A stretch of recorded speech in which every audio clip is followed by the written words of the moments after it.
The Dateable podcast is an insider's look into modern dating that the Huffington Post calls one of the top 10 podcasts about love and sex. On each episode, we'll talk to real daters about everything from sex parties to sex droughts, date fails to diaper fetishes, and first moves to first loves. I'm your host, Yue Xu, former dating coach turned dating sociologist. You'll also hear from my co-host and producer, Julie Krafchick, as we explore this crazy dateable world. What's up, everyone? Welcome to another episode of Dateable, a show all about modern dating, where Julie Krafchick and I, Yue Xu, are your investigative reporters on why people do the things they do, why they say the things that they say, and how do we deal with it all. Love it. Yeah, because we're in season 13. I cannot believe it's still season 13. So maybe we have some newbies. Maybe we have people that have been with us since season 1. It still shocks me every day that we have been doing this for over 5 years. I wonder if that's how married people feel. They're like, can't believe we've been married for 5 fucking years. You might be my longest relationship I've ever been in. This year, you surpassed my longest relationship. My longest relationship was for 5 years, and this year we're going on 6. So, right, we're going on 6. Yeah, you've surpassed my longest relationship. We are life partners forever. Well, it's a success story. I found Julie not through an app, but through mutual friends. We bonded over wine, and then we created something very beautiful. Well, technically we met through an app, kind of. Not an app, but a service. A social matchmaking service. Yes, that I ran. So it wasn't like you and I signed up for this, but it was a success story. And if that service were still in service today, we could have given them a testimonial. Julie, bring it back. 500 brunches. Let's go. Our first sponsor. Did you ever reach 500 brunches? No, I didn't. I did go on a shit ton of brunches. I think this is the way to be. It's just getting out into the world. We had the best story today on our Facebook. I just want to give a shout out to Julia LaSalle. Speaking of being out in the wild, just making shit happen. She was talking about how she was master dating with blueberry pancakes and a shit ton of bacon. I mean, that sounds like a pretty freaking great master date. And then you're like, how could this day get better? How could this day get better? And then some guys sees what's going on and was like, hey, that's how this day gets better. And then got her number and texted her right away. I feel like our entire Facebook community is going to be out on master dates this weekend. Yes, with all the pancakes and bacon. Even the vegetarians are like, whatever. Whatever. I don't need to eat this. This is how I find my person. I'm in for it. I'm just going to smell like bacon? That's cool. I don't need to eat it. It's all good. This episode, though, is pretty damn funny. A little clue. Fuck boys. What you gonna do? What you gonna do when they fuck you up?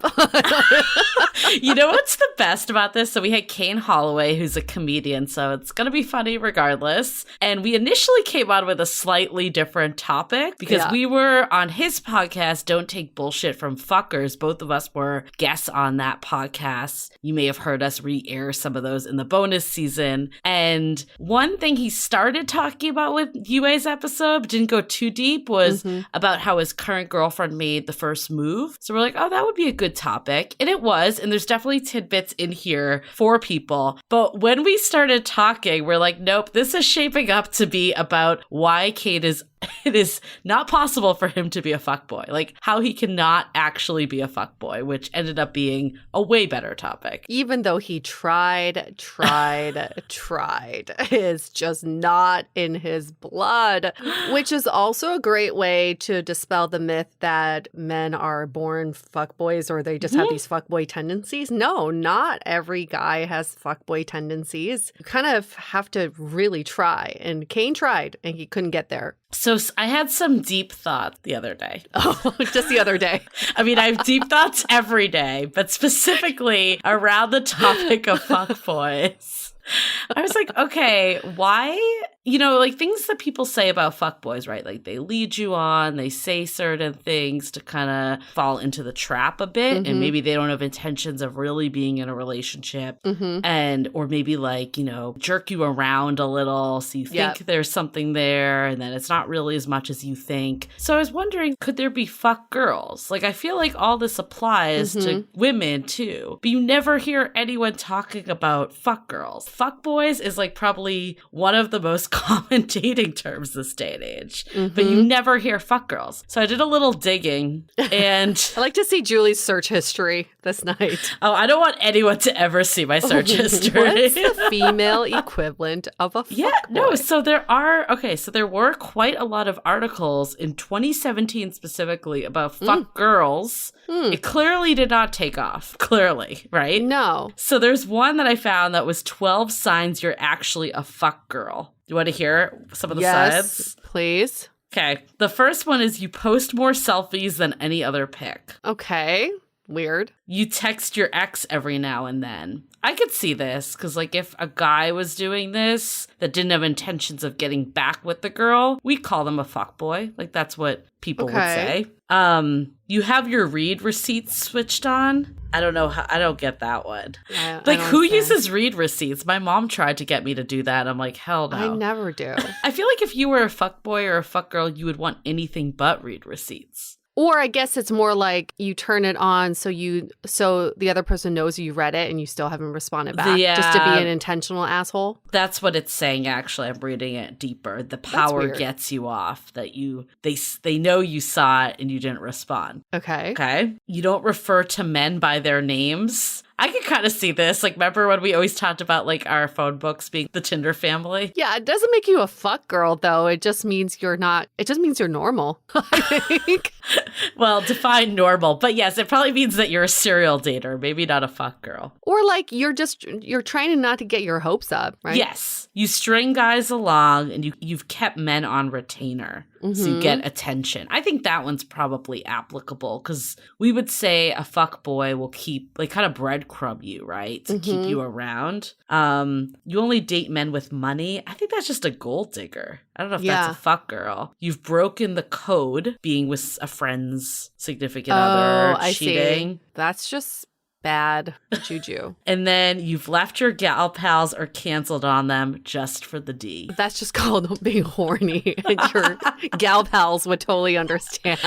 But I wonder if we were to, like, dissect all the stuff that makes, like, I'm sure there's an article, like, the 12 things that makes you a fuckboy. Would we find reasons to say, like, that doesn't exist? Or did fuck girls really just not take off because it's not a thing? I feel like the article is flawed by design because what makes someone a fuckboy is not what they do, but what their intentions are. And so by saying, like, these are things that you do if you're a fuck girl doesn't really make sense because of what's the intention behind it. Right. I do think what comes with fuckboys, their intention is to play games, string along as many women as possible, and have women be okay with the fact that they're dating a bunch of other women. And they never commit. So if a woman's intentions were that as well, yes, I think that would make her a fuck girl. Yeah. I know. It's so fascinating. I was, like, thinking about, like, have I dated a fuckboy before? Like, gone on Me too. a date. I was thinking that too.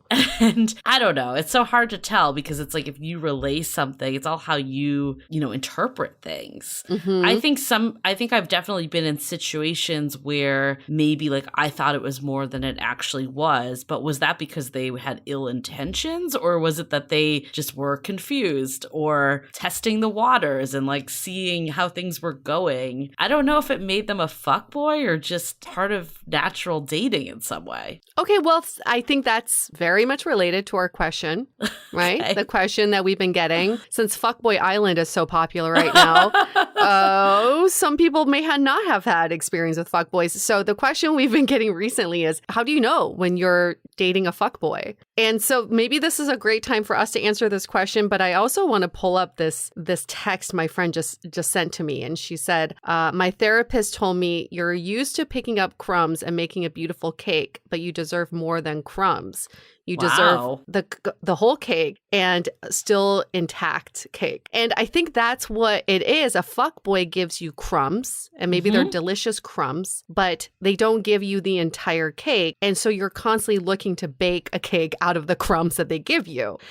But a true gentleman, a true nice, kind person would give you their whole cake and it'd be delicious from the get-go. So I think what makes someone a fuckboy is that they never give you their whole self because they're spreading their crumbs everywhere. Yeah, I think what also makes someone a fuckboy, we said it before, but intention. I think this is a big one because someone might give crumbs because they're in a place that they're unable to be in a relationship. And you could argue, are they a fuckboy? Are they not a fuckboy or fuck girl or not a fuck girl? Because at the end of the day, the result is the same. But I do think there is not a malicious attack. Like if someone is being upfront and honest and, you know, they're like, I do care for you, but this is happening or whatever is going on in their lives, I think that's a lot different than someone just falling off the face of the universe and then hitting you up at 2 a.m. when they're free. Yes. Right. And along the same lines, I think fuckboys are very honest too, because they they want the power dynamic of telling you the truth and still having you stick around because of it. So even if you watch Fuckboy Island, I know Julie does not like that show that much. I'm okay on that show. I was really into the first 2 episodes and then I'm like, all right, they're all fuckboys.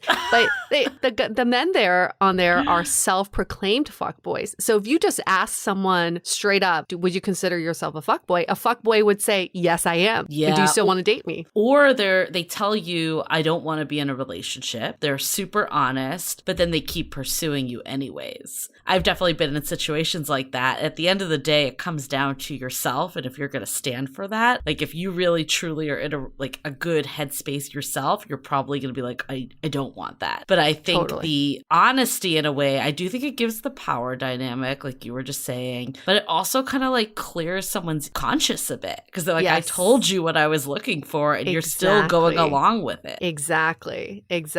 So they can't blame, there's no blame on anybody because I told you the truth. I let you know. I think another sign is how they respect you in public. Yeah. If you're out with them and they're hitting on other people in front of you blatantly, or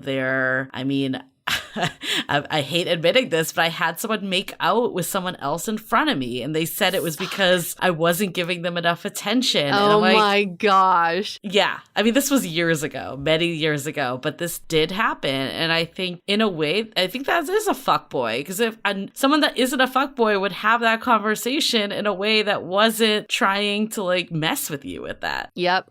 And there comes this feeling of winning with a fuckboy as well. I definitely dated one in New York because he was all about winning girls over. And when he met me, he was very straight up. I have a girlfriend, but I'm very attracted to you. I really want to spend some time with you. So of course, stroke my ego. I'm like, oh my gosh. Maybe he'll leave his girlfriend for me. That never happens. And then what ended up happening was he would only see me at like 3 a.m. or, 2 p.m. on a weekday and be like, oh, do you want to go get tea? No, we're just fucking, whatever. But I thought that was his way of building a relationship. And this went on for over a year. And he had different girlfriends the entire time. And he would bring them out in front of me. He would bring them out. Here's my girlfriend. I'm like, cool, whatever. I'm trying to be the cool girl in all of this. And then at the end, I was like, oh my God, this is what my self-worth is now for this guy who has quote unquote tea with me on a 2 p.m. on a Monday. Like, fuck this shit. But I let it happen because he never lied to me. He was like, I have a girlfriend. No. I love how we start off like, have we been with fuckboys? And as we're talking, I'm like, all these memories are coming back. And I think both of us, current day, would not. Some of that is growth, right? But I think a big piece of it it is in your earlier years, sometimes you think is how people are. Like, I think especially as women, we think like that's how men are trained. I remember I have this one group of friends that never knows any of these like dating terms. And they were like, what is a fuckboy? And I was like, it's basically a player of our generation, but in like Cosmopolitan magazine and like all the bad books we read, I feel like that's what you expected men to be like. A lot of us just accepted those crumbs because we thought that was the dynamics that you were expected to accept. Remember this guy once, we were, hitting it off, and he's like, I'd really like to take you on a date. And I was like, great, I can't wait. And he's like, I don't think my girlfriend would like that though. I'm like, then why are you bringing it up? Like, why?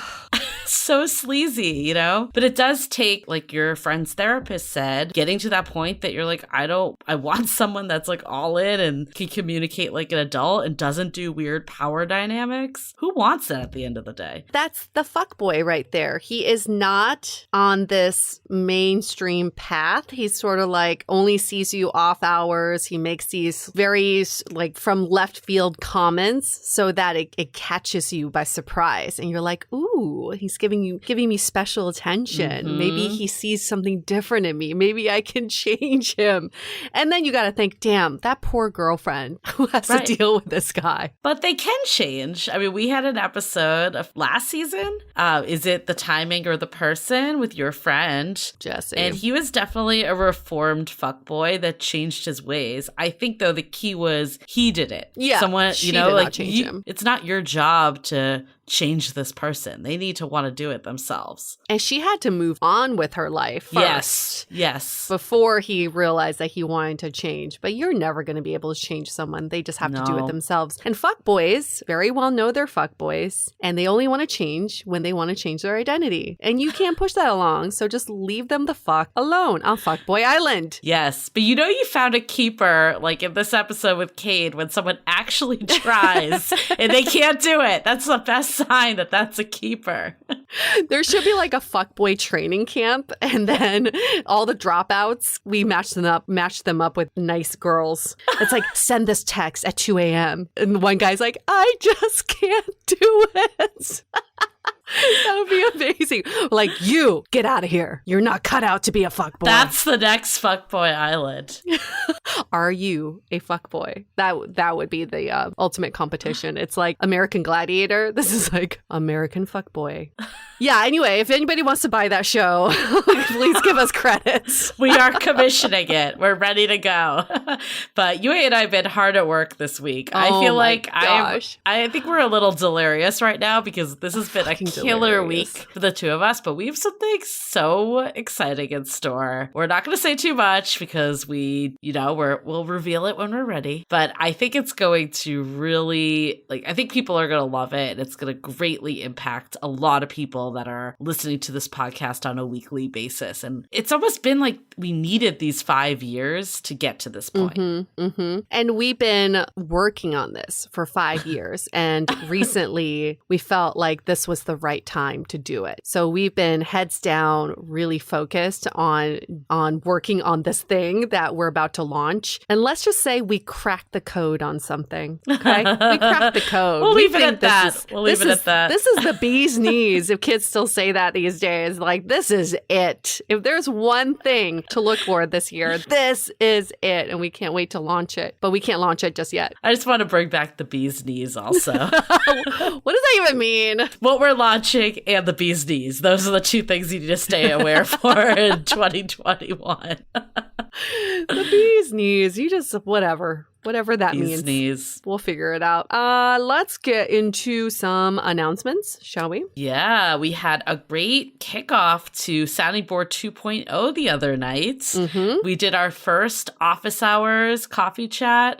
Still working on the name, but I think you get the point. You basically get to pop in and ask Yue and I any question that you have that's burning, or listen to other people's. This is in a group format. The whole piece of the Sounding Board is to have this supportive community community. And I was blown away by the types of questions. They weren't like basic, annoying questions about dating. Like there were some really meaty ones, but also things that everyone can relate to. Like there was one that was said that I think everyone in the room was like, yep, been there before. Mm-hmm. It's like group therapy in a way. And it's okay if you don't want to share. It's okay if you don't want to talk, because you just learn so much by listening to other people share their own experiences. And I'm also impressed by how open and warm and kind everybody was who went to our office hours. So it creates such a safe space for anybody to share or just to listen. Yep. And we are going to be starting up in September more of focused conversations around some like just really hot topics that a lot of people are discussing and wondering about. Like since we've been doing this now for a while, we're starting to see the trends of the types of things that people want to dive into a little deeper. So we'll be doing that with our fabulous team of hosts that are little dateables in training. And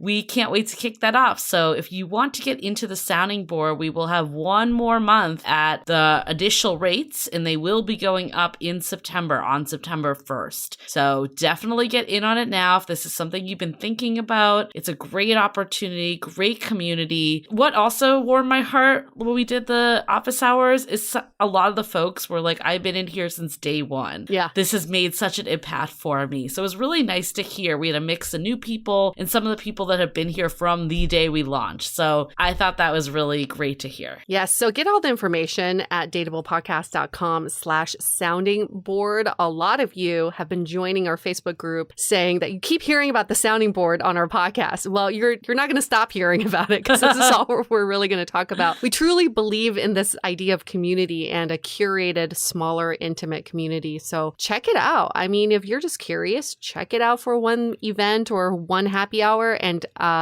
let us know your feedback too. And speaking of feedback, you can always give us feedback through Instagram. Follow us at Dateable Podcast. We're also on Twitter. We're not as active there, but same handle. And we're also on YouTube. These videos that Julie and I do that we put on makeup for, might as well just pop into YouTube, watch like 2 seconds and be like, okay, that's what they look like. Exactly. You can see so much different dynamics than just our voices. I know life would be easier if we didn't even have YouTube, but we want to do it because it's nice to be in front of you all. And it gives us an opportunity to, get ready and not wear pajamas. And you get to see our recording environment. Yeah. Life could be kind of weird if we were just never seeing anyone and we were just constantly, just our voices were out there. Like we could be wearing anything at any time. People can imagine anything they want. Maybe keep it better that way, just imagine whatever you want that we're wearing. Like onesies. Yeah. Or bunny suits, whatever. So we record it every week. Onesies, because it's not hot enough. Go to YouTube and find out. Go to YouTube, yes. How about every week we change up the onesie? So you have to go to YouTube to find out what it is. How is that for a teaser? And just a last reminder is it really helps us when you give us reviews in Apple Podcasts. We had a guest recently tell us that is exactly how her manager booked her on our show, because her manager looks at how many reviews a podcast gets, and the more reviews you get, the more legit you appear to be. So if you can give us 5 stars, write a little nice blurb, we really highly appreciate that, because that's what helps us propel and grow in a direction that we wanted to go. Yeah, and this guest was killer. This has been someone you and I both wanted on the podcast for, I would say, at least a year now. She is phenomenal. We're going to have that episode coming soon. And yeah, this is what makes it happen. Apple Podcast, 5 stars, give a little blurb, and we will send you all the kissies. Please. It's karma for your love life right there. Yes. Do you feel that through your headphones right now? Just all the karma and the kissies coming your way. All the kisses. Okay, let's dive into our sponsors this week. This episode is brought to you by HelloFresh. Fall is busy, but HelloFresh recipes save time you otherwise spend meal planning, shopping, and chopping, so you can get back to what matters. Also, you get better value. HelloFresh is over 30% cheaper than shopping at grocery stores, with pre-portioned ingredients that ensure you won't spend money on excess food that ends up going in the trash. I look forward to getting my delivery every week because I know I get to spend quality time whipping up delicious meals with my partner without the hassle of pre-planning and grocery shopping. We also feel extra legit, like we're on a cooking show. So you can get it on this too. For Dateable listeners only, go to HelloFresh.com/Dateable14 and use the code Dateable14 for up to 14 free meals, including free shipping. Again, that's HelloFresh.com/DATEABLE number 14 and use the code DATEABLE followed by the number 14 for 14 free meals. HelloFresh, America's #1 meal kit.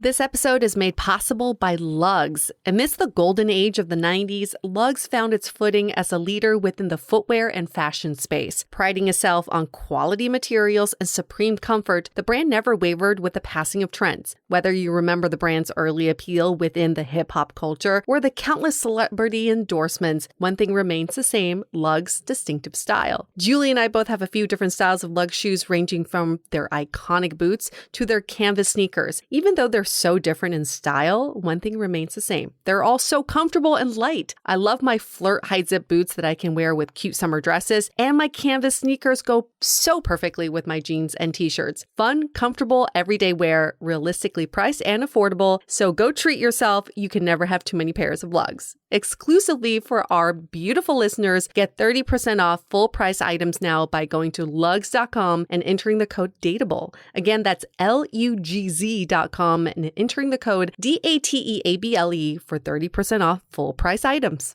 Okay, so let's hear it from Kane about how to fail at being a fuckboy.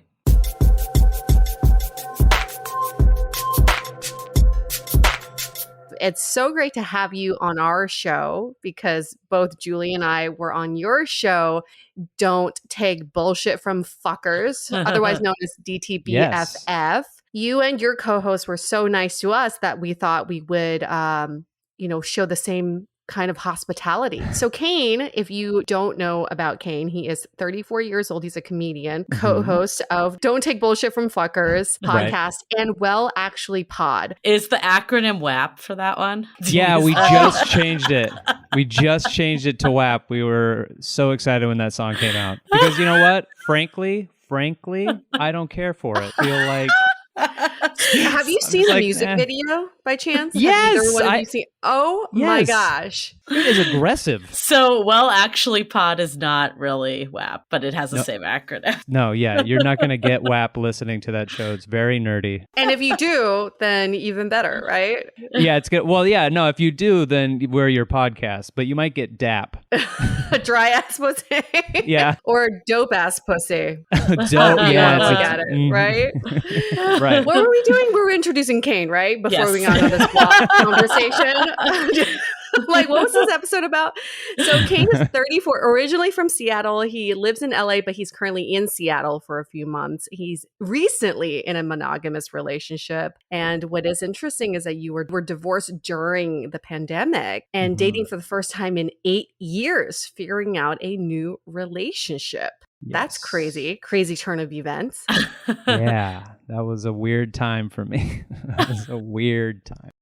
I bet we definitely want to get into your current relationship, but I guess before we do, can you kind of take us back before you met your current girlfriend to what kind of dating was life coming out of that divorce in COVID times? Well, it was getting back into dating after an 8-year-long relationship when you don't have to worry about meeting people. You never downloaded the apps, and then to be thrust into it. And on top of that, COVID. So now there's all these new rules that the dating community they're already aware of how dating is. Like I'm out of the club, so I'm coming in learning all the new dating rules. On top of which they're making up new rules because of COVID. So I gotta know how dating is and now what dating is like during COVID.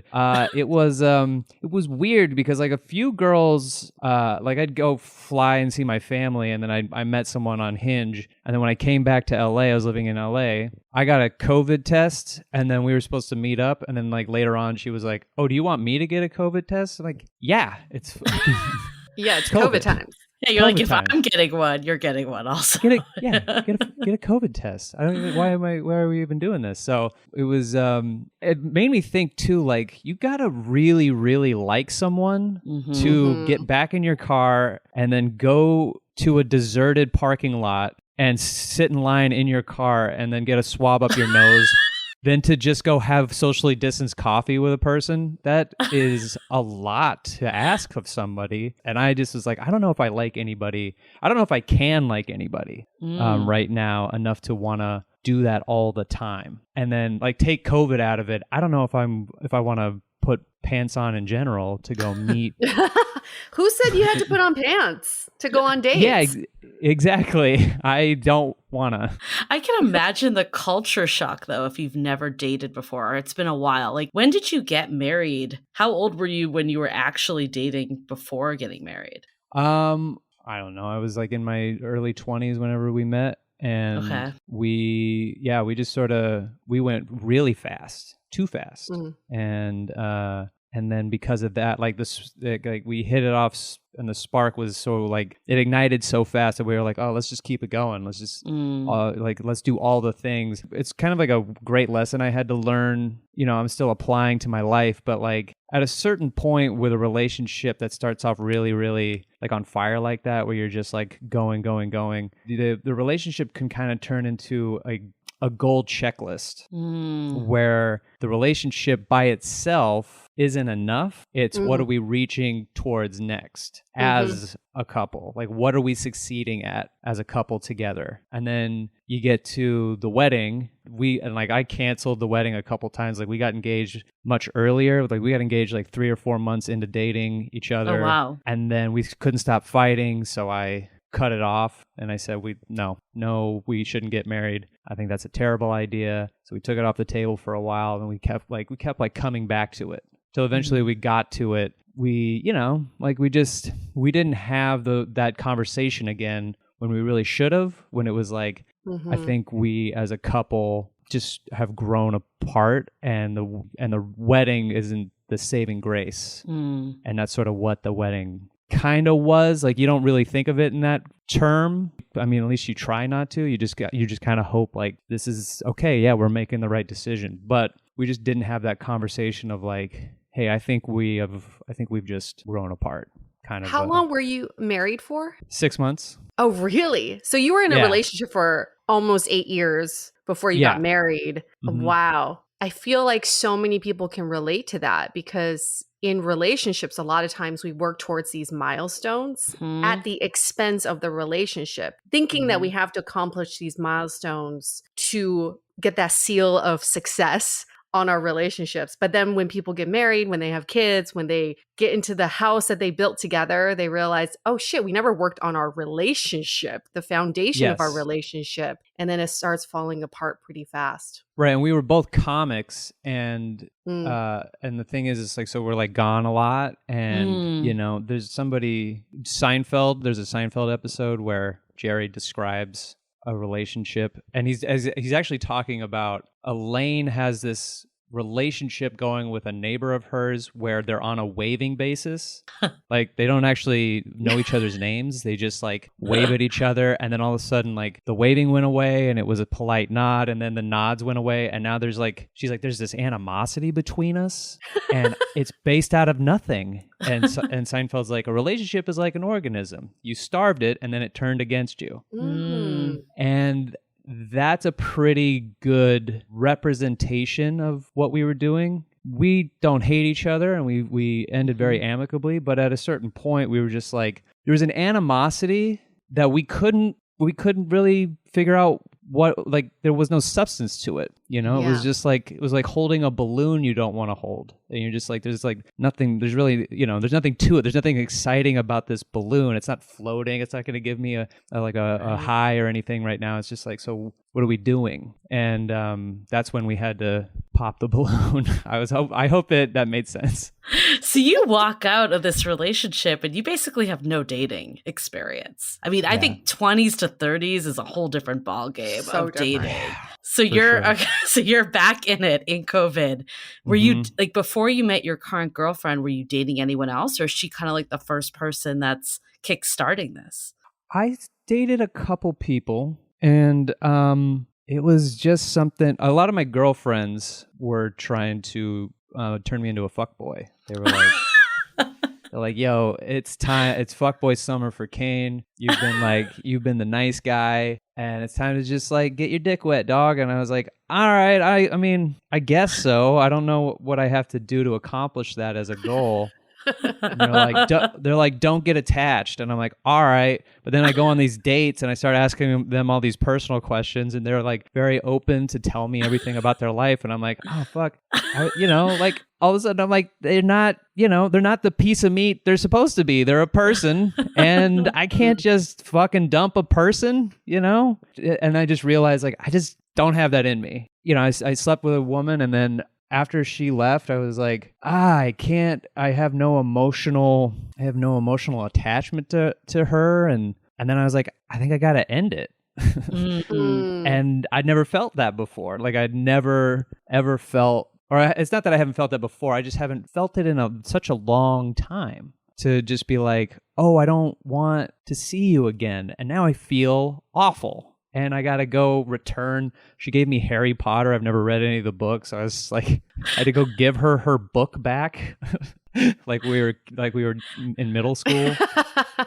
And I was like, as I'm breaking up with her, she's like, we're not together. And I'm like, I know that, but I don't know what to say I don't want to continue this. And so I basically say we should just not see each other. And she's like, yeah, that's fine. She's like the fuck girl of this situation. Yeah. She's like, what's your name Another again? Tuesday. Yeah. Yeah. Who are you? Oh, she's like, I have 10 of those books. You can keep it. Give it to every guy I sleep with. Consolation prize. You're welcome. Peace. I'm like, where's the bathroom? She's like, it's on the left. And I go right, and there's just like, I open a closet to all the Harry Potters. How come you only have Sorcerer's Stone in here? And she's got pictures of all your headshots, like you're one of them. She's like with a check mark next to it. Done that one. She's like Dexter. But for fuck girling. Just like a little vial of my semen inside the book as a bookmark.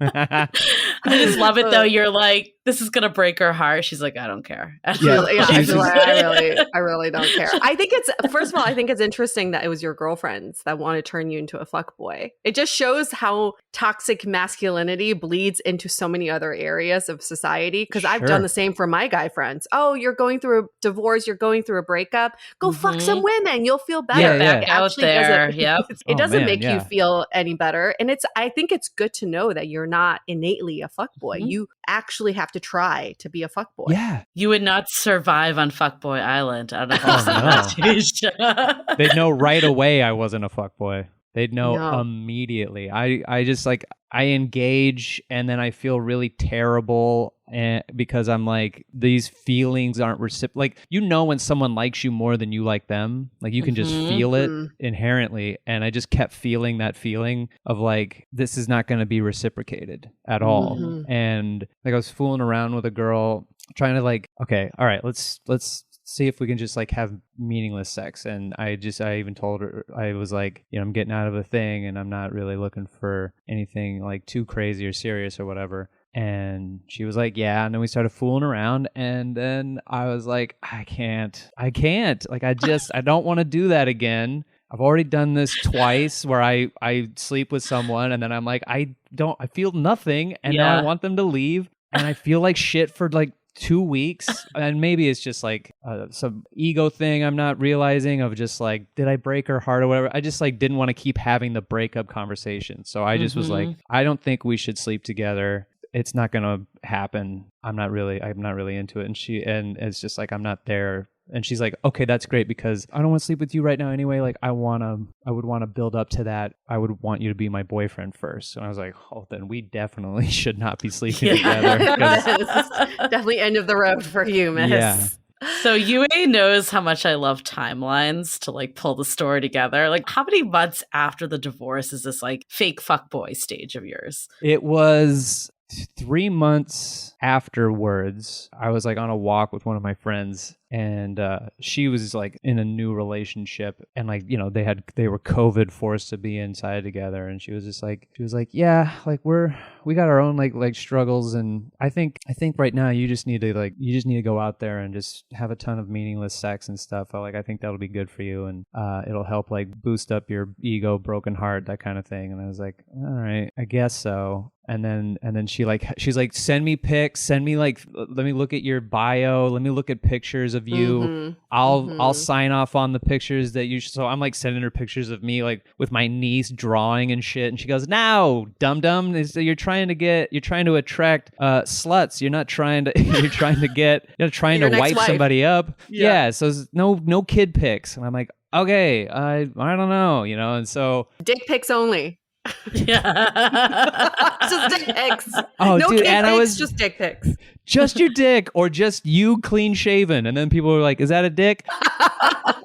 Yeah, and a couple of my girlfriends and they all like know each other, so they're all talking about me, and then they're together refining my Tinder and Bumble and Hinge profiles, and then they send it back. All these pictures. This is your profile picture. These are your next few pictures. This is the fucking tagline you should say. Here's what should be in your bio. All right, go out and get laid. And then I was like, okay. And just like everyone says, it was awful to sit and try and talk with anybody you matched with. Mm-hmm. And if you had a connection with somebody, it truly didn't matter if I was like, look, I'm not looking for anything serious. It felt like, hey, I'll change his mind. Yeah. And I was like, I'm kind of not budging on this. I can't be in another relationship this soon. And then it would explode. Or not explode, it would just end. This is so profound to me just because it says a lot about modern dating. Because you spent 8 years of your life trying to attach yourself to someone in a relationship, when most daters who are single spend most of their single life trying to detach themselves from people they date. They don't want to be invested in, with their feelings. They don't want to be the first one to say, I want to be in a relationship with you. So there's that,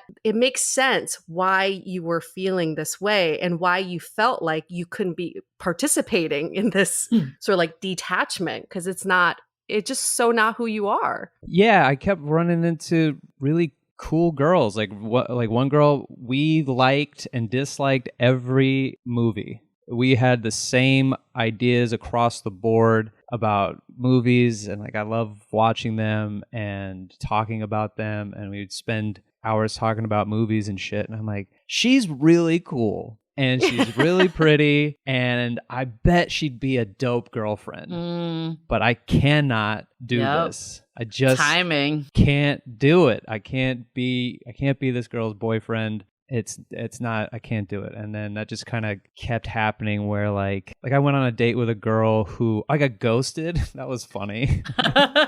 You have to do it at least once in modern dating, right? Yeah. It's initiation.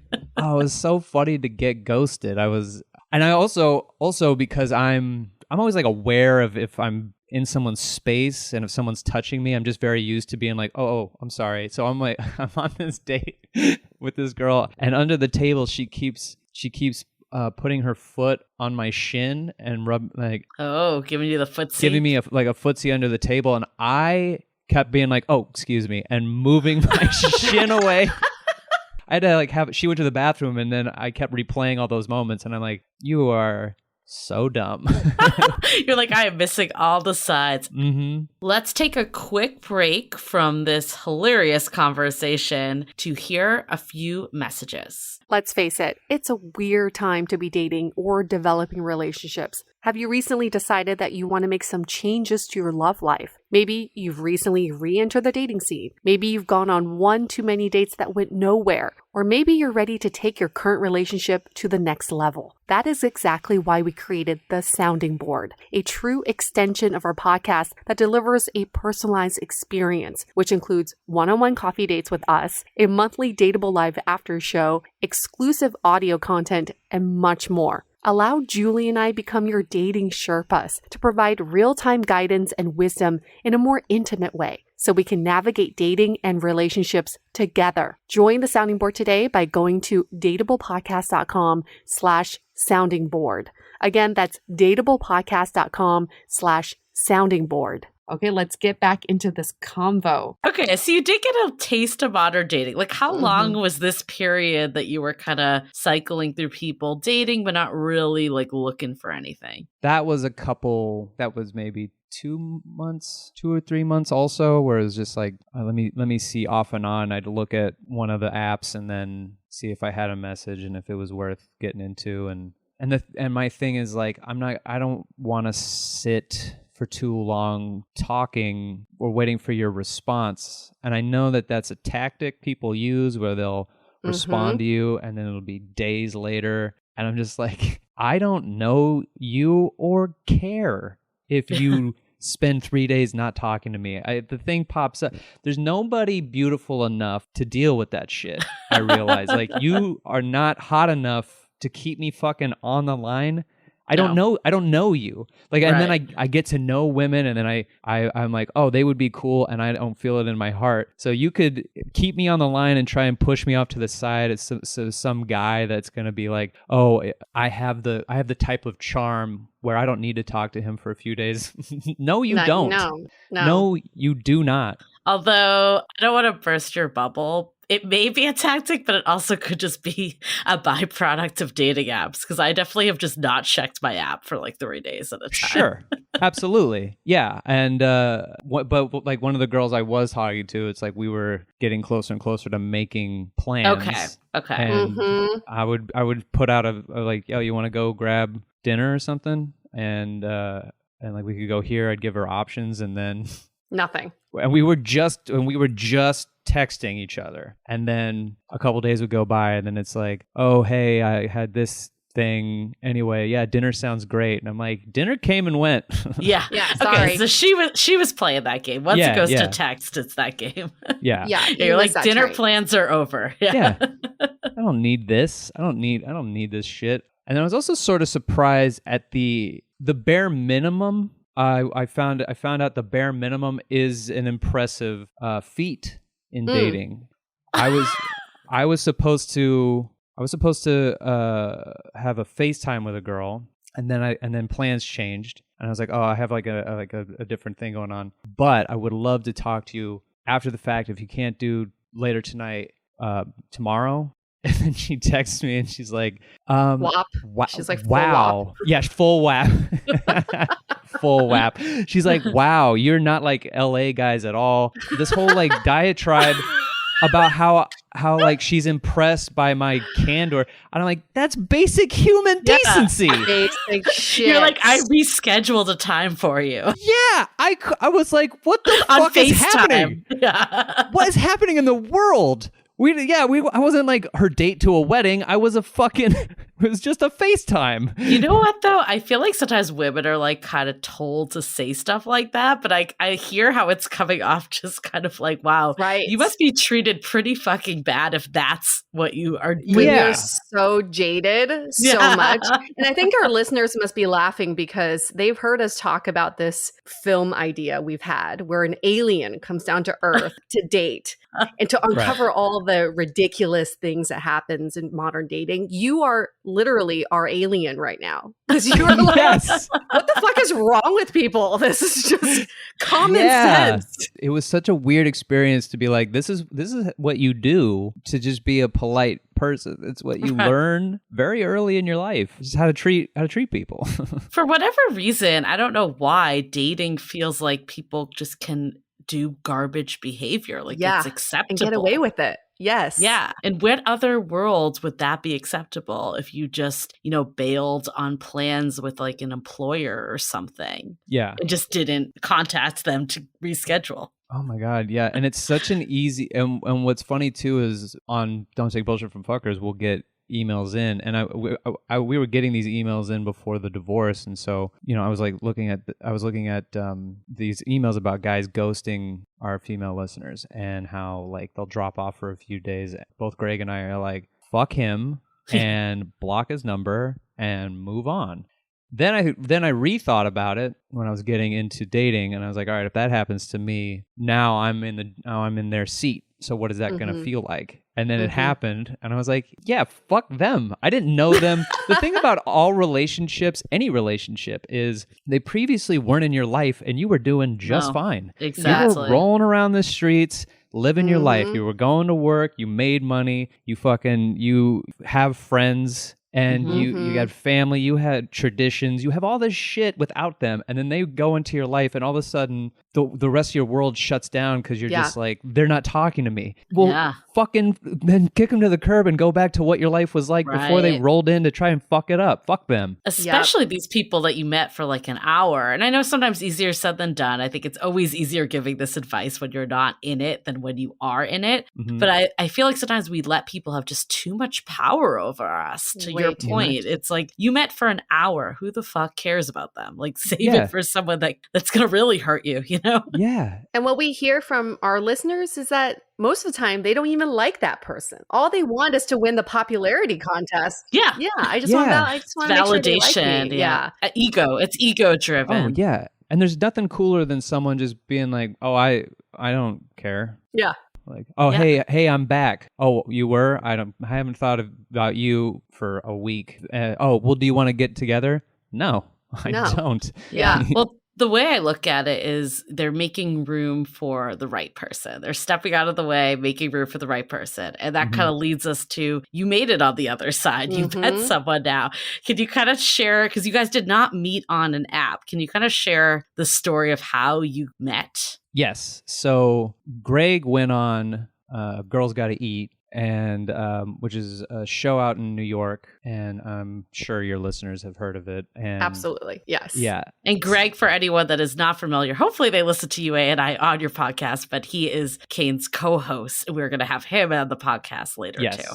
Gregory Barrett, wonderful person, wonderful man, very funny, very helpful dude. Helped me get sober. One of my best friends, love him to death. And Greg goes on Girls Gotta Eat to talk about the days of He's Just Not That Into You when he wrote the book, sort of how it came about. I won't spoil that here. I'm sure he'll retell it here. And there's also the Girls Gotta Eat episode, but he also wrote on Sex in the City. And so he was talking about Sex in the City, and that episode aired. Our numbers exploded out of nowhere. And so I was like, all right, let me listen to this show. So I listened to Greg's episode, and I was like, that was funny. Let me listen to another one without Greg. So then I started listening.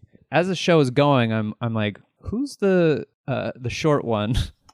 Who's like very bubbly. Sexual, Oh, she's bubbly, very sexual. very sexual, very bubbly, very funny. And then she said her name, and I was like, okay, which one's Raina? So I went on Instagram and I looked her up. Got to stalk on Instagram. Yeah. She's easy to stalk too. Oh, yeah. And I was like, oh, okay.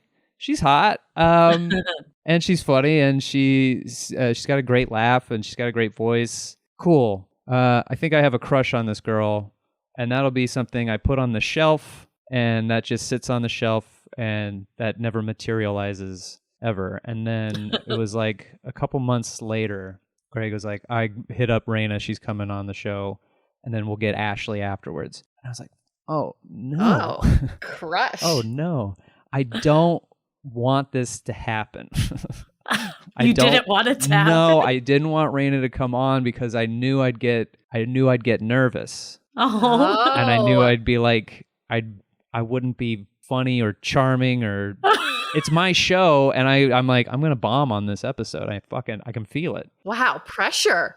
Yeah, and if you listen to that episode that Raina comes on, Pat told me after the fact, like a couple weeks later, he's like, dude, I had to cut so much shit. Pat's the producer. Yeah, Pat, yeah. My producer, he's like, I had to cut you just babbling. Nervous talk. Yeah, I love it. Nervous chatter. He's like, what was wrong with you? And I'm like, I don't know, man. I don't know.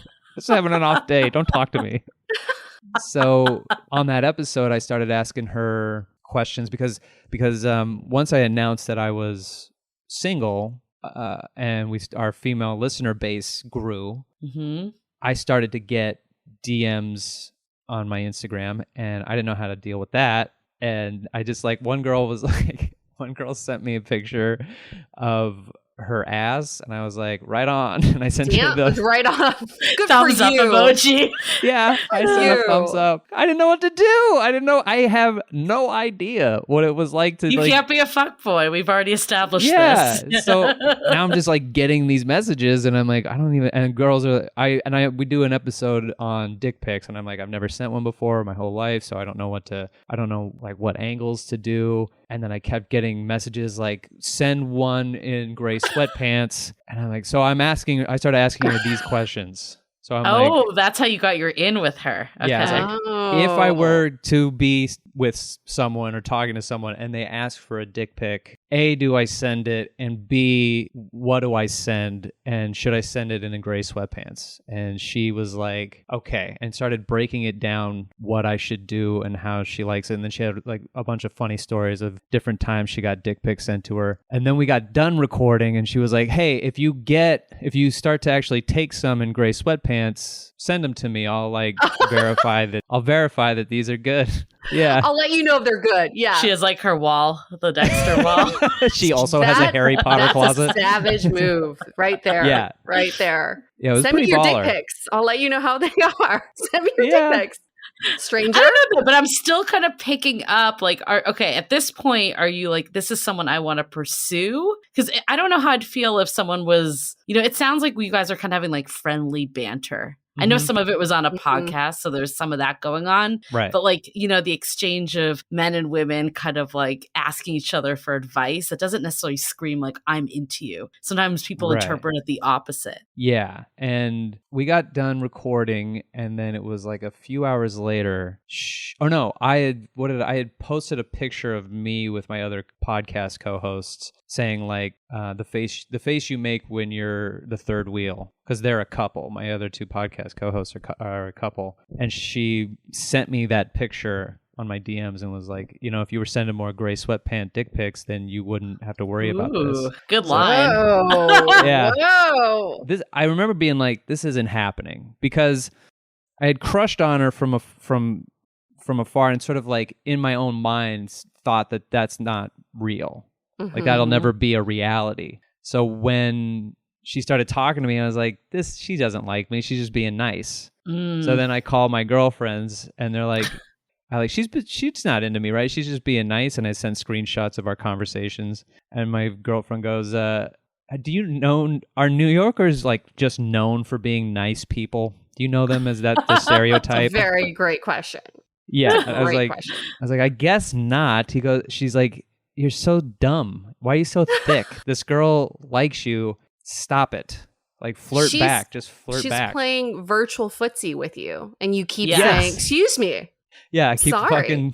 trying to get away. So I send her my number, and then we start talking about the Food Network because she's a big food blogger, and then and then it just sort of progressed from there, where I just periodically would send some dumb sentence that she didn't know how to respond to, because I'm just nervously trying to figure out how you flirt over text. And then she said at one point she was in Miami and she was with a friend and she took a picture of a basket of puppies. She sent that to me like, hey, look, a basket of puppies. And I said something stupid about COVID that was like, that's proof COVID is like almost over or something. And she was like, what the fuck does that mean? Then she looks at her friend, she goes, what does that mean? And then the friend goes, I have no idea. She's like, who says that after a picture of puppies? And so they're like, oh, he obviously isn't into me. But then I just kept, I could sort of feel it going away.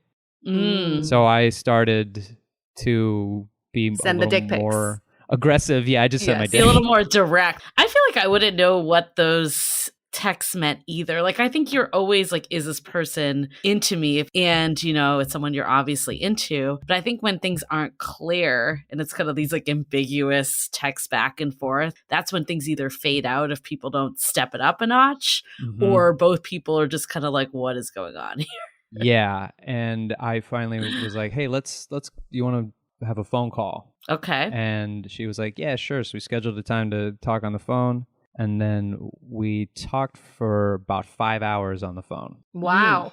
Yeah. And the time difference between LA and New York, it was like by the time we started to the time we ended, it was 2:30 a.m. her time. Holy shit. And I had like the rest of the night to myself afterwards. So then she woke up the next morning and I was like, how are you? I text her like, how you feeling today? And she was like, I think we should break up. I can't do this anymore. She kind of gave you like bait. I would say she didn't make like the full first move. She gave you kind of like that, permission to come and make it happen. Yeah. I mean, she was very, very, like we talk about sex, we talk about whatever. She like kept the conversation rolling, and I just sort of felt kind of unsure of myself. And that's how I knew I liked her, because before I was very, very sure of myself because I just didn't care.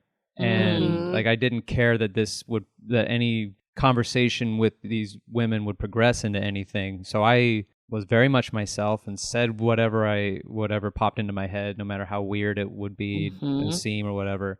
This time around, I genuinely hope that I'm not fucking it up, and I'm fucking it up. I keep like stumbling over things and sending texts that don't make any sense, and then I'm all like in my head about it. Eventually, when like we jumped on the phone, I could tell like, oh, I can be. She made me feel very comfortable right away on the phone. And I was like, okay, I don't have to worry about being cool. Because I was just trying to be cool. That's all really all it was. I was trying to be intriguing. But mysterious. But she was already talking to me. So it didn't make any sense.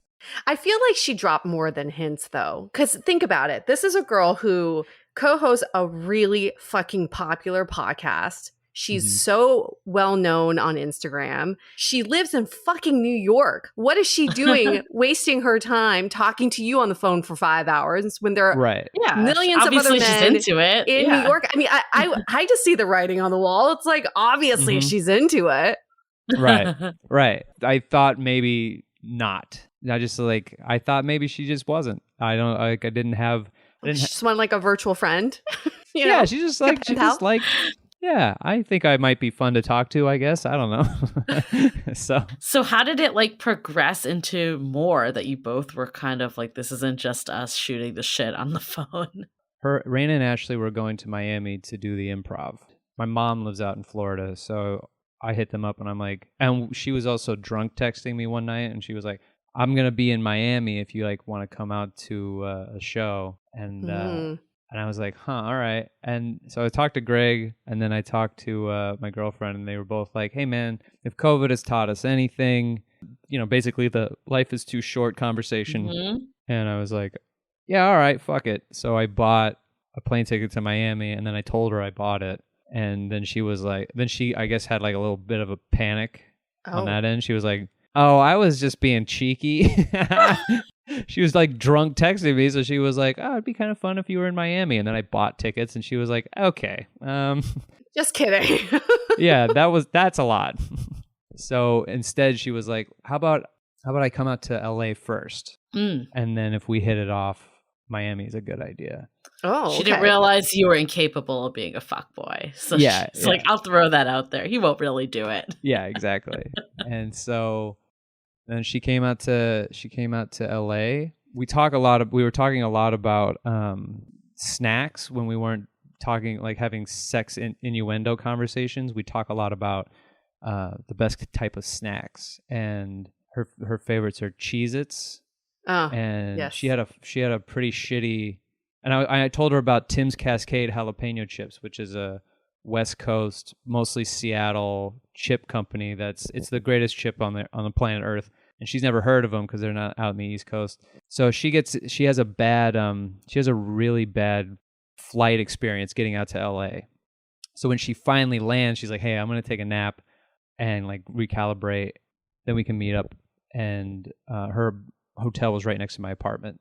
So I'm like, all right, now that I have all this time, more time than I thought I was gonna have today, here's what I'll do. I'll go out and I'll get her Cheez-Its and jalapeno chips, and then I'll ask her if she likes flowers. And rather than give her flowers, I'll give her these snacks. Cute. Sort of like a cute, funny thing. And then I see her. She opens the door, and I'm flustered and nervous. I was nervous before I went out there. Then I see her, and I'm like, oh fuck, it's even worse. But I have this bag behind me. And I go, hey, do you like flowers? And she goes, you didn't buy me flowers. And I was like, no, I didn't. I bought you Cheez-Its and jalapeno chips. And she was like, thank God. Oh my God. I was actually very worried that you being like a good person were probably going to get me flowers. And I was like, how do I pretend that I like that he got me flowers? Because I feel like he's a guy who's going to get me flowers. And I've actually been dreading the idea of you coming and getting me flowers. And I immediately was like, I would never get you flowers. Yeah, I was like, how is this romantic gesture becoming unromantic right now? Yeah, she's like, I can't get flowers from you on the first date or whatever. So we kept joking about how I'm like, okay, great, I'll just never get you flowers then. And not to brag or nothing, but I'm a really good flower picker. Like I can get a good bouquet going. And I'm like, but you'll never know. Because I'm just never going to get you flowers. It'll just be a cavalcade of Cheez-Its and jalapeno chips. Always. So then when I go out to New York, she goes, do you like flowers? And I'm in her apartment. I go, no, I don't like flowers. And she bought me flowers. Oh, that is so cute. Yeah. It's always good to have these like running jokes, though. Yeah. So this might be a hard question to answer. Mm-hmm. But do you think it was the person or the time or a combo of both? I think it was a combo of both. I think her schedule, her show schedule, like going on the road and theaters and all the comedy clubs that she would have been doing had there not been COVID, she probably would have been more unreachable. So it would have been a lot harder. But now that we had like nothing but time to talk and get to know each other, I think the timing was sort of fortuitous, and then it lend itself to sort of build on a relationship from afar. What about your time, though? Because you were in a place of like, I don't want a relationship. I'm trying to be a fuckboy. Yeah. How did you what do you think about your timing with this whole thing? Well, I had after one of the last girls, I just was like, I'm not going to date anymore. Like I have no interest. I deleted all the apps immediately, and I was like, if I'm going to meet somebody, it's just going to be organically. I don't care that much to manufacture a meet cute on these apps. So fuck it, I can wait. And then we did the podcast like a month later or something like that. Yeah. Or it had at least been a year, like a full year, maybe some change after the breakup. Mm-hmm. So then I was like, I had like stopped it. I was like, no. And then of course, they always say once you stop looking, it finds you or whatever. Mm-hmm. But that's kind of what happened, where I was like, I'll just meet somebody organically, fuck it. And then that's what happened. And also you didn't meet under the context of dating. Right. Yeah. So there was no pressure. Yes. Yeah, exactly.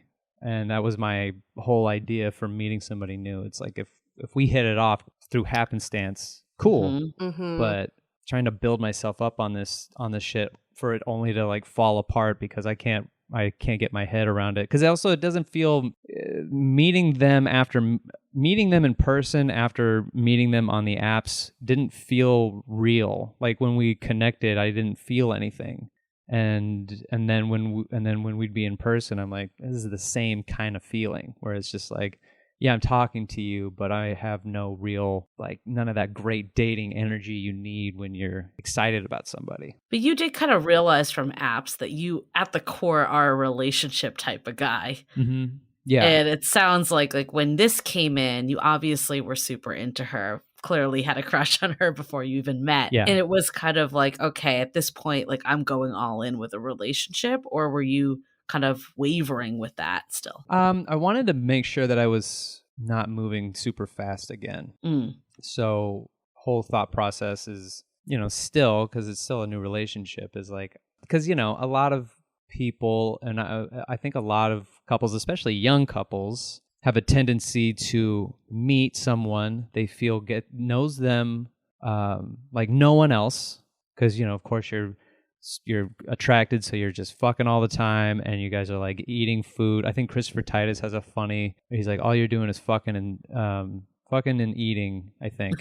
and then so you're having like these deep, long conversations, and so you're like, no one gets me like them. And then you're like, we should move in together. We've known each other for 2 weeks. We should move in together because you're my soulmate. Then you move in, and then you're like, why do you put garlic salt on everything? Why I didn't know that about you. And look, it's not a big deal, but if you do it again, I might cut your fingers off. And you have these big blow up fights out of nothing. And then you make up because you're young and you're just moving too fast. And then you have another blow up fight over nothing. And I don't want to repeat that. And so my entire idea is like, hey, we met long distance, getting to know each other. And, as the space between us gets smaller, I don't want that to go away. So if we get to a point where we move in together, I don't want to fight about garlic salt. I want it to be, if we're going to argue, it's going to be about whatever real issue is going on. Yeah. And I kind of want to bring this back to this idea of making the first move. Because even when I was on your show, that listener had a question about, as a woman, should I make a first move? And I think so many women think about that because we think that if we do make the first move, it's a power dynamic that now the man has all the power, or that it sets it up where the woman has to make all the moves now in the relationship. What would you say to all the women out there who are debating whether they should make the first move or not? You really have nothing to lose. Because like I said before, your life is what your life is without them in it.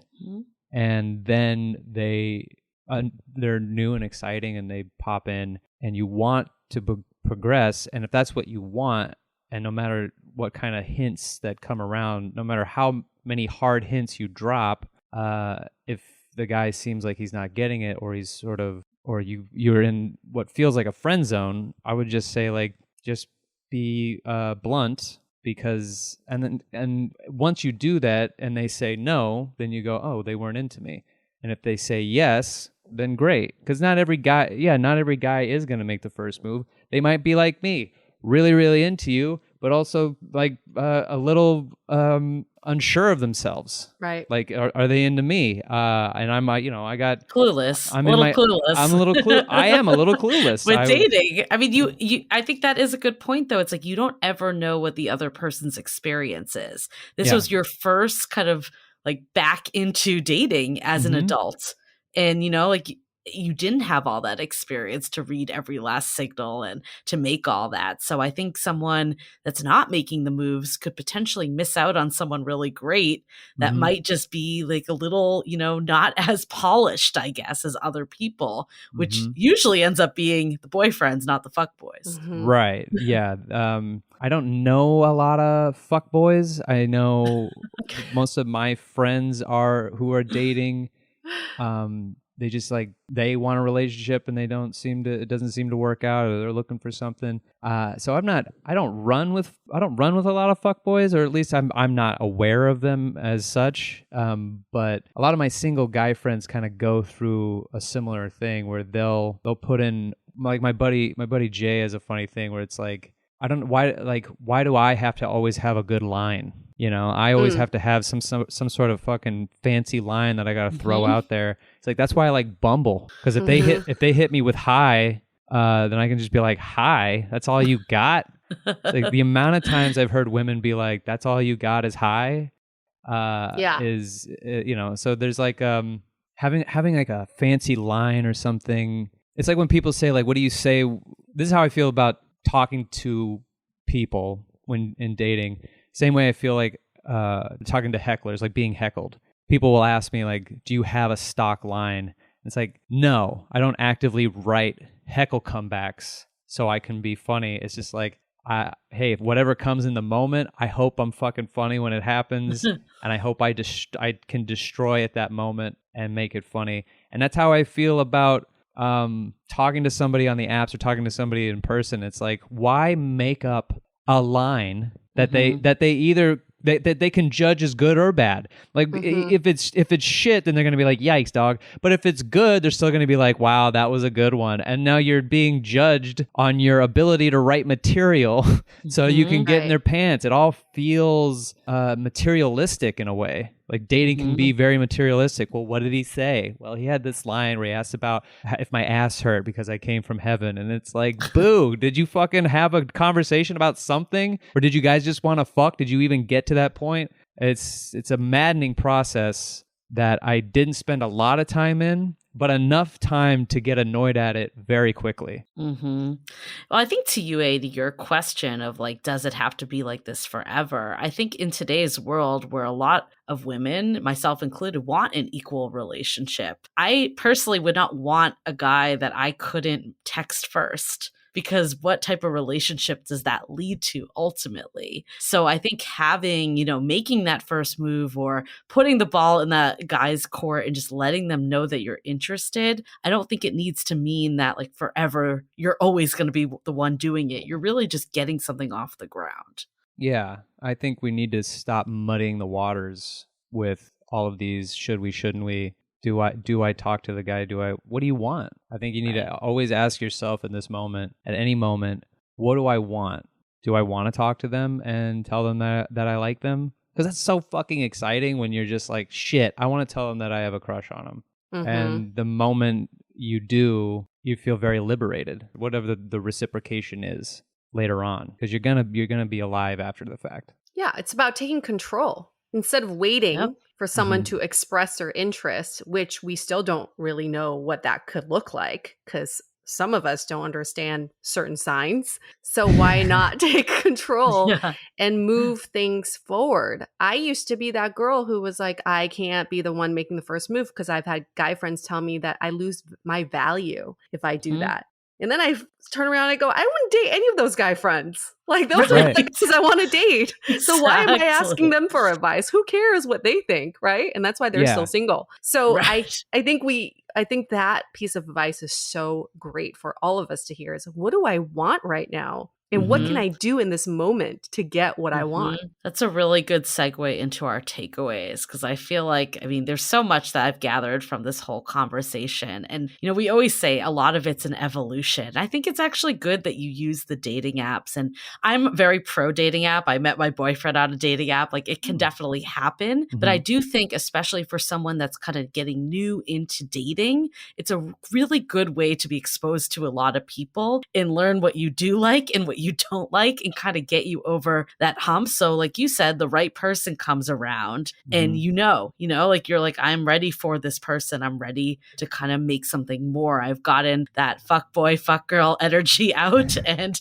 ready to move on. So it's all a process. And in general, like we're saying with the making the moves and stuff, so many times no one's making any moves, just it's action. Like, action goes further than ego. And I think that's so important because so many times when we've let ego get in the way, just nothing happens. Right. What's so funny too about any of those guy friends that have that advice that's really kind of shit. Later on, you see this happen all the time where those type of fuckboy guys and those sort of alpha male dudes will end up in a relationship with a woman who doesn't take their shit like that. Who would never listen to that advice and if their husband or boyfriend gave that to them. You see that all the time where they're like, yeah, I used to be like this and then I met her and, the dynamic sort of changed. It's like, I didn't lose myself as a person. This is just, we get each other. And I don't feel like I need to play some mind game on her and I know she's not going to do it back to me. Nobody wants to feel like they're being manipulated. And once you find that person that makes you feel like you can be yourself, then you will look back at the person you were and like, I can't believe I'm with this person. But it makes so much sense. It would make so much sense at the time. You don't even think about it when you find a person that just makes you go, I can be me. I think also people always ask, I don't have that much dating experience. Am I at a disservice? I almost think you're at like an advantage because you don't have this jaded behavior. We were talking about just the bare minimum. And I think people shouldn't succumb to like doing that and playing these games. And, I think we always say it's like, fuck all these rules that were told to us. They're not going to help you. And I think sometimes people feel like they need to game dating and figure it all out. And like you were just saying, at the end of the day, it's all about being yourself and staying true to your values and being the good person. Like there's no reason why we should just turn to shit humans friends because we're on dating apps. Yeah, because that's what we do. We have something that seems kind of cool at first, and then we try to fuck it up. So of course, try to just rise above that. My biggest takeaway from this conversation is thanks for reminding me that modern dating has become where being in the negative is the norm. And then somehow when you are at status quo, that's like the most amazing thing in the world. So I would take away from this conversation is challenge everyone out there to add an extra 10%. In addition to meeting the minimum requirements of being a good person, what's that extra 10% of bringing Cheez-Its and chips on a first date instead of flowers? I feel like that's the extra 10% that even if the relationship doesn't work out, the date doesn't turn romantic, you have just made someone's day by just adding an extra 10%.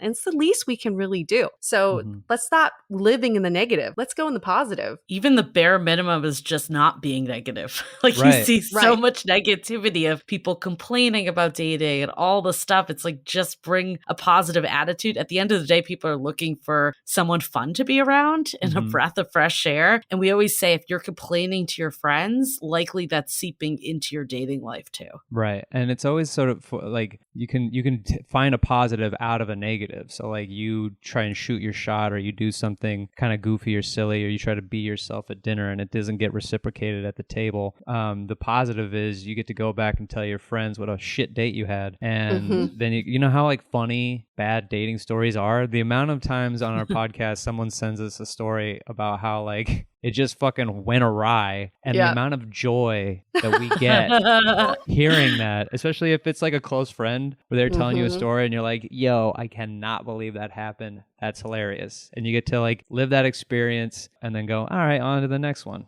I just remembered something that you said, your podcast, because Greg had a bit of a part to this story too, right? Your co-host Greg kind of had an like he thought that you and Rita were going to hit it off and had her come as a guest almost to set you up. Right, without telling me.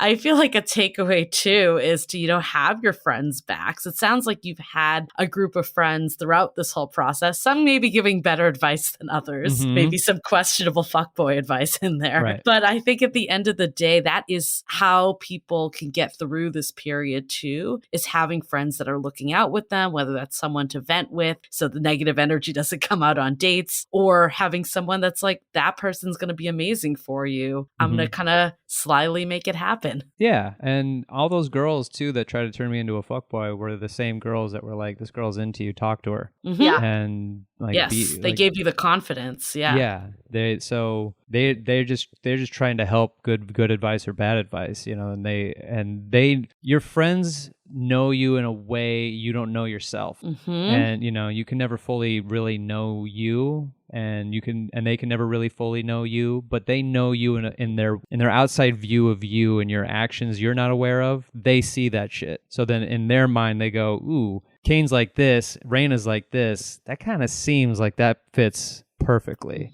And you just be in your head running around on all of the, I don't know. Trust me, just shoot your shot and see what happens. Yeah, they probably knew when they were suggesting you to be a fuckboy that you just weren't ready then too. So they probably were looking out for you then, even though it might sound funny when we talk about it. But it was probably coming from a good place too. But a PSA to those friends, because I've definitely been one of those friends, is that any given time when you are giving your friends advice, we have the opportunity to give them advice to turn them into good people, or to steer them in a direction of good instead of bad. So if you truly believe that your friend is going through heartbreak or going through something and you want them to get out of this place, maybe encourage them to go to a retreat or go read this book or listen to this podcast versus go fuck as many women as you want, right? So I think we can all take that responsibility. Right. Roadkill, as UA calls it. We don't want roadkill along the way.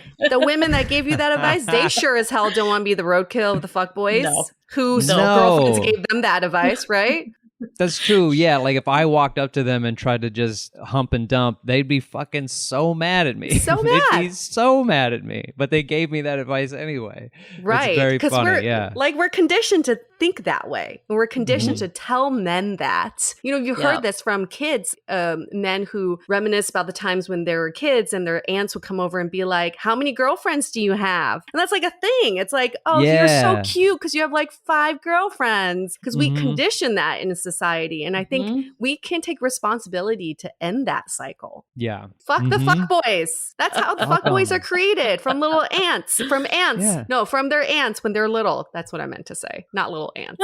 Oh, from their ants. Yes, they're ants. Oh, ants are very, very, they push that. They do definitely push that narrative. Like, oh my God, he's going to have so many girlfriends. So many Look girlfriends. how cute he is. He's going to be He's trouble. adorable. You know? Oh my God, he's a little heartbreaker. He's going to ruin her life and her life and her life. And then the girls later on is like, fuck, he did ruin my life. He ruined you, my ants. fucking life. What do you know, Aunt? Way to go, Aunt Becky, you fucking asshole. Yeah. Aunt Becky. I lost half my shit. I married your stupid ass nephew who broke my goddamn heart. I told you he's a little heartbreaker, isn't he? Isn't he a little heartbreaker? He's 35 and he took all my shit and my dog. Please do a bit on this. Fucked up ants. How my aunt fucked me up for life. Toxic ants. We're giving you material. So, Kate, let our audience know where they can find you and your podcasts. You can find if you go on iTunes or anywhere, you look up just DTBFF, which stands for Don't Take Bullshit from Fuckers, or DTBFF Podcast, which you can follow on Instagram, and you could follow me at Kane Holloway on Instagram, and you can go to kaneholloway.com. I have show dates up there for upcoming shows, and that's pretty much. Oh, I have a special and an album out. One's on Spotify and one's on my YouTube channel, and you can check out those. I think they're both for free on those platforms. Thank you so much, Kane, for being on our show. Thanks for having us on your show. Thank you for showing us not all men are capable of being fuckboys. That's true. Would have to really try to be one.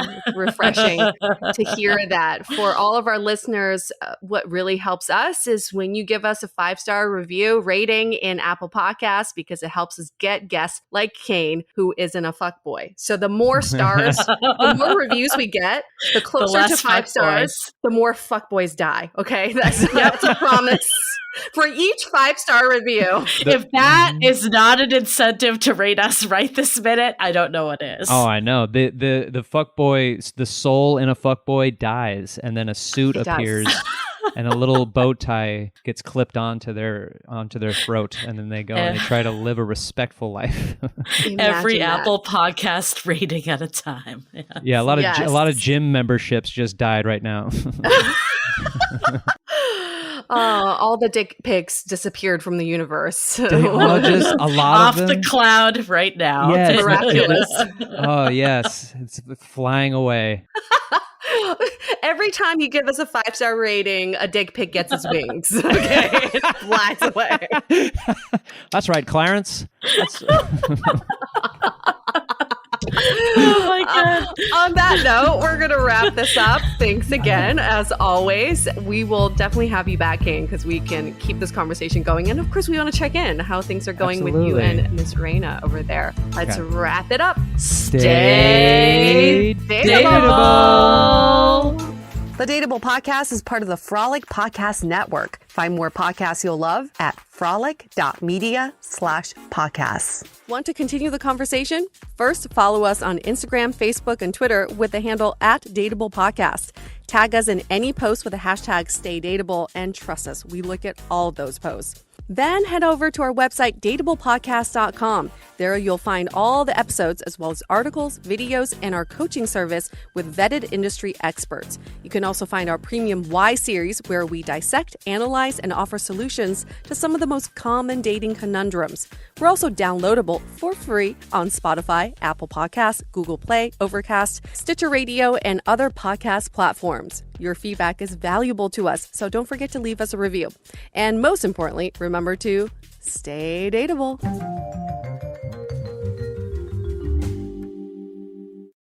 Gym sessions and sweaty summer activities are back, which means more funky smells in your clothes because sweat leaves behind bacteria that causes those hard-to-remove odors. Clorox fabric sanitizer products are ready to zap the stink out of fabrics in your home by getting rid of 99.9% of odor-causing bacteria. Eliminate odors in every load or sanitize fabrics between washes with one of our fabric sanitizer products. Search fabric sanitizer at Clorox.com to learn more. When it counts, trust Clorox. Use as directed. We can sum up McDonald's new crispy chicken sandwich in one word. Crispy. But also juicy and tender. Maybe crispy, juicy, tender. All one word? Okay, fine. You'll just have to try our crispy chicken sandwich to understand it. Get a free medium fries and medium soft drink with purchase of any crispy chicken sandwich. Available only on the app. Ba-da-ba-ba-ba. Price and participation may vary. McDonald's app download and registration required.